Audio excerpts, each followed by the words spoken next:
Well, Jaw Sapphire is a fabulous product. We started it back in 2004 and really launched it 2005 in the galleries.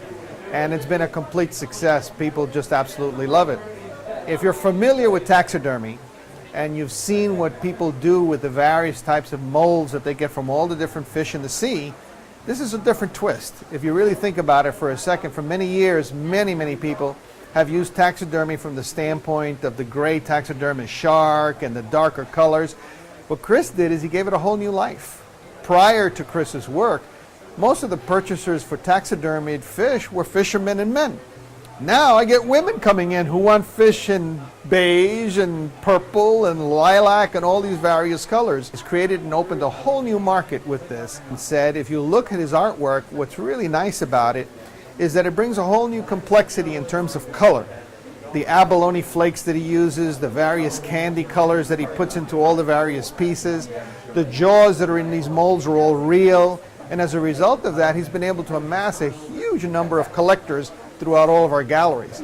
But Cris has also gone to one step further, and that is that he's gone into aluminum designs where he does the burring into all the different metal paintings, and he does all kinds of scenes and moonshots, and he's also recently been able to do a lot of Disney artwork. With the approval of Disney, these are all licensed pieces, and he actually will put together different things like Jessica Rabbit and the Sorcerer's Apprentice and just a bunch of different things that really are unique with this candy color approach and with the burring effect, which they call a chasing method through the metal itself. And by being able to chase the metal and be able to create these different hues, you get a beautiful reaction when you see the light and when you move around the actual painting. Just as the same with the sharks. With the abalone flake, you could be standing on one side of the shark and get a total different look and approach when you move over to the other side of it also. Cris is growing, and his popularity every day increases immensely, and people just absolutely love his work. I see a great future for Cris. He's going to be fabulous, and he's really doing well, so I'm happy with that. Well, what's interesting about Chris's work is that it's very unusual in the world of art. For one thing, he has a combination of different types of candy colors that he'll use with urethane paints. He'll use enameling on some of his metal painting. Some of it he'll do freehand, some of it he'll have to actually do the chasing method on the aluminum. But every time when he's doing something, he's using a complete layering method, being able to put the colors together to create the reaction that you see in many of these pieces. When you look at the sharks, why do they sparkle? Well, he inlays them with abalone flake in the process as he lays it in there so that when sunlight or light hits it, the refraction is just incredible. Creates a brilliance, and that brilliance is really the sparkle. The sparkle is what gets people, and they love it. And in that process, he's been able to combine a hue of rainbow colors, beautiful combinations with the flaming, a cool aspect of it.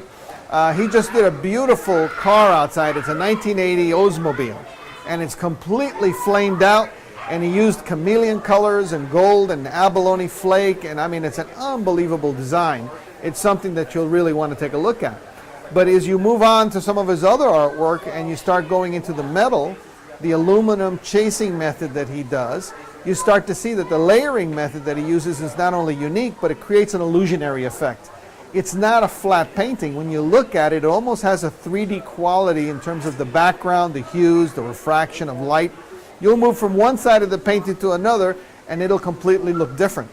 And he's enhanced that sometimes by using chameleon colors and by doing special effects and also some glow-in-the-dark effects. People love that. We do glow-in-the-dark sharks. We have paintings that have glow-in-the-dark effects on them. And all of these things just add to the mix. They add to the wow. Everybody comes in, they start looking at the art, and all of a sudden they find that little surprise.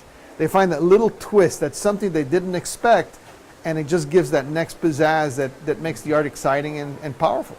Okay, well, here we are at the Disney's Polynesian Resort, and this is the Weiland Gallery. There are a couple of different Weiland galleries on Disney property. We've been here for the last 18 years. Hopefully we'll be here for another 18 years. We'll see what happens. But many of the different artists that we have here are world-renowned.